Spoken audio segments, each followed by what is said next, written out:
Hey guys, and welcome to today's movie review. Today's movie review is Return of the Living Dead 2. Now, I know I covered the first one on my channel a couple months back. If you guys want to go and check it out,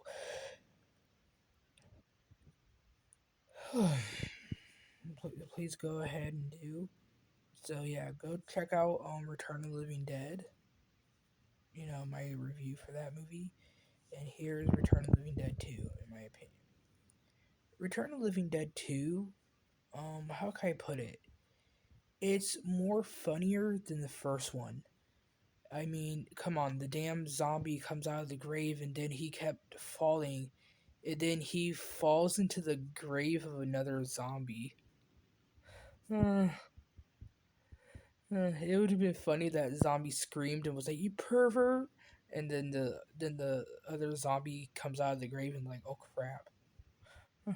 That would have been hilarious. But anyways, is Return of the Living Dead 2 good? Yeah. I mean, I liked Return of the Living Dead 2. It makes no sense that the two people from the first movie are in it. Hmm. When they died in the first movie, unless I think they played different characters in this movie.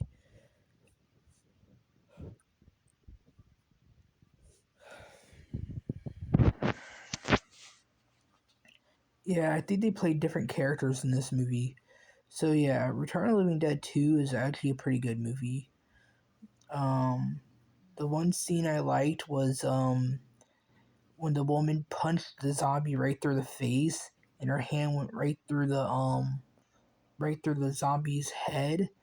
And originally, if you guys did not know, Return of the Living Dead 2 was going to get a PG-13 rating. Yes, it was going to get a PG-13 rating. Yeah, the scene at the hospital where they shot the zombie in half, um, where they shot the zombie in half, yeah, that was going to get a PG-13 rating, but they would have cut that scene down. The zombie getting shot in half, that would have made the film PG-13, which made no sense. And it probably would have been the only Return of the Living Dead movie to be PG-13. And it probably would have been stupid that it's PG-13 because it looks like that probably would have ruined the movie. And a lot of people was like, the movie was terrible. The movie wasn't that good. Return of the Living Dead 2 was a good movie. Even though the guy who played in it, who was also in the first one, who was also in Jason Lives, I think it was. Yeah, he was in Jason Lives. I didn't find out that out until like last year, I think it was.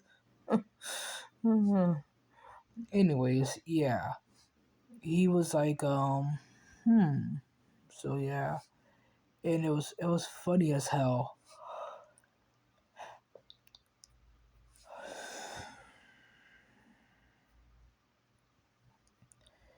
Yeah, and according to him, he did not like Return of the Living Dead 2 because it wasn't as good as the first one. I like both.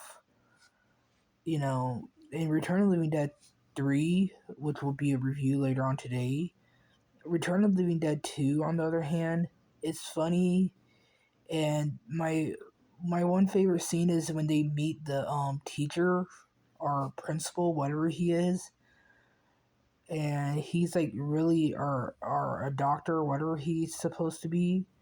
Yeah, originally I heard he died originally, but the test screening audience reacted to his death negatively because they actually liked his character, so they decided to let him live instead.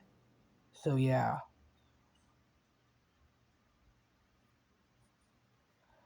So yeah, they decided to let him live. That's what I heard. I don't know if that's true or not, but on the other hand, Return of the Living Dead 2, what I say about it, it's a fun movie, entertaining, more funnier than the first movie. And from what I heard, Miguel Nunez Jr., he was supposed to be in this movie. You know, let's not forget. no good piece of shit Brian Peckerface is in this movie. That's the only thing that sucks about it. I don't know why they hired him to be in the second movie and the third movie as different characters. And in the first movie, I thought his character was cool until I found out he was a piece of shit chomo. Fuck you, Brian Peck. Fuck you. Piece of shit. Anyways, yeah, this movie, it's good. Some people hate it. Me, I don't hate this movie. Return of the Living Dead 2 has its has some of its flaws, but other than that, it's a solid film. And if you want a good laugh and you want some scares, you want some chills, check out Return of the Living Dead 2. You won't regret it.